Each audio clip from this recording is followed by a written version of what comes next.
Hi, in this tutorial we will do something which is very creative, very artistic. We're going to learn the brush tool.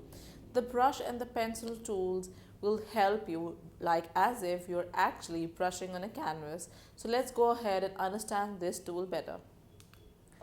The brush and the pencil tool is basically used for painting and editing the image color. The brush and the pencil tool work like the traditional pencil and brush, like I just said. Tools like the eraser tool, blur tool, smudge tool, which we're gonna go through in a bit, and can modify the existing colors in the image. Even the blending modes can be put up very beautifully using this tool.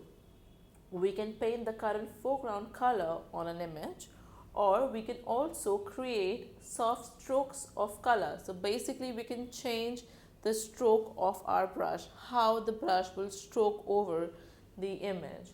The pencil tool is used to create hard edge lines, whereas the brush tool creates the soft strokes of color. We can increase the size of a brush by basically pressing the brackets. Also, we can also work with the hardness. If you want that should be the deep color, we can increase that by pressing the shift key. This tool I simply love as I love painting over. So let's move into Photoshop and learn this tool better. Let's dive in. The brush tool in Photoshop works just like a traditional brush in our lives. So if you're brushing with hand on a paper, it's same as brushing this image with my brush tool. And also there are so many features included that makes it so powerful. Also, if you know brush tool, you know most of the tools in Photoshop, the smudge tool, the eraser tool, the layer mask, the blur tool, the sponge tool. They all work just like my brush tool. So brush tool is one of the most important tools in Photoshop.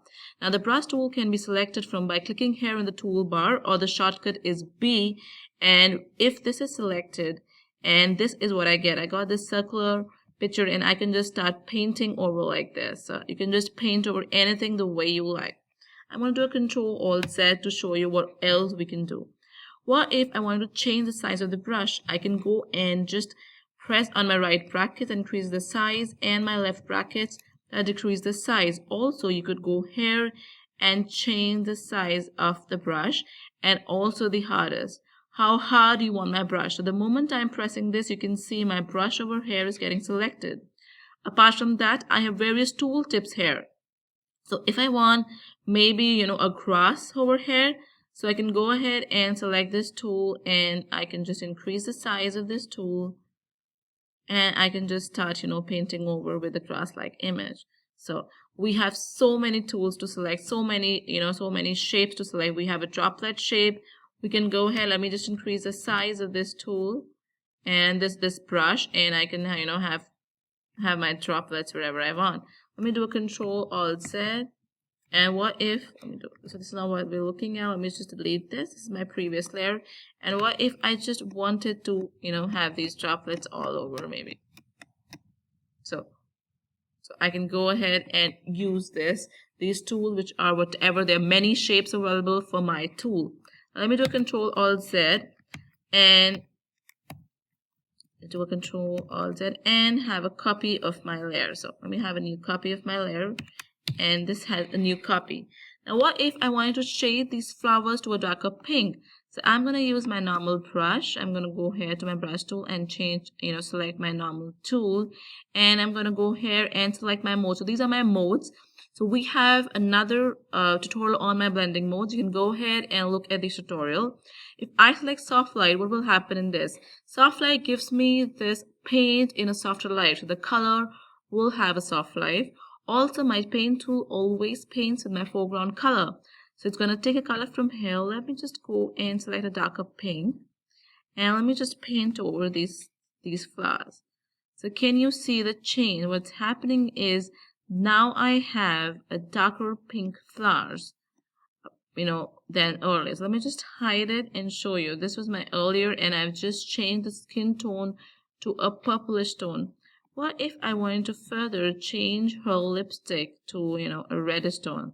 So I'm going to decrease the size of my brush and I'm going to just paint it over.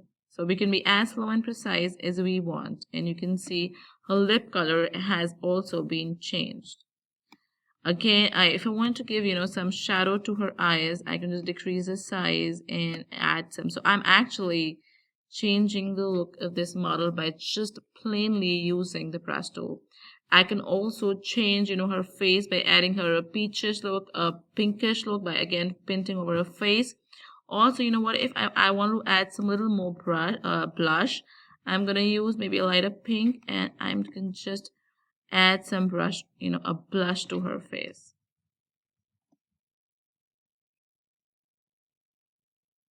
So, see, I can just hide it and show you.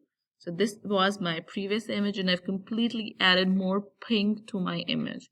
So the brush tool can be used like this by changing the modes, by changing the colors and painting whatever I want. Also, I can go ahead and create my own brush tool. Brush tip. So what I'm going to do is I'm going to go to my quick selection tool, which is here, and quickly paint over this tool and have this flower selected. I'm going to go to edit, and I'm going to do define brush preset, and I can say it is flowers. Okay. And now when I go back to my brush tool here, so let me just go back to my, okay, I have to go back to my brush tool. And now when I go back here, I have this selected on the end. So this is what I have. I'm going to do a Control D to get away with my selections. I'm going to go here, and it's here that I can change the brush dynamics. I can change the shape dynamics. I can change the scattering. So what I want is that there should be more scattering, when I use that. So I can go ahead and increase the scattering. I can change the color dynamics. I can, want wet edges. You want a perfect texture, or you don't want a perfect texture.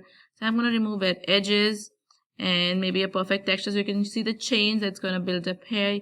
You want it to build up, you want it to slowly build up. You want to change the angle of the brush tool. You want to change the roundness of the brush tool. So you have these various options. And now when I use it, I'm going to go back and use it. I'm going to change it to a normal mode.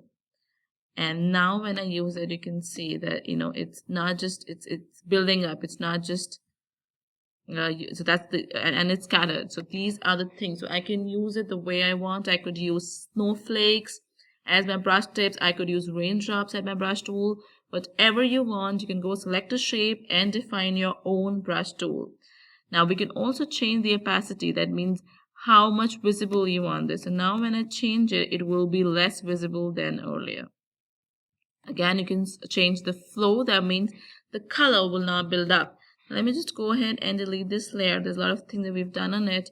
And now if I have a flow, and I'm going to change the opacity to normal. And now when I have a flow, it's going to build up. So the flow basically, if we decrease the flow, now let me just go here and decrease the flow. So the flow basically builds up your color. And the opacity reduces the amount of it that will be visible to your eye.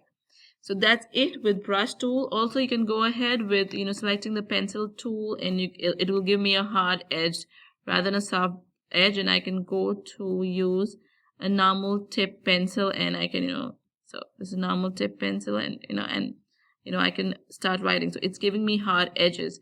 I can also have a proper pencil tool and it's building up because, I have used that feature. Now let me just do a Control-Alt-Z. And it's going to take time. I'm going to do a Control-Alt-Z, and we can go ahead and, reduce the size of the pencil. And now I can see that, I can go ahead and write whatever I want.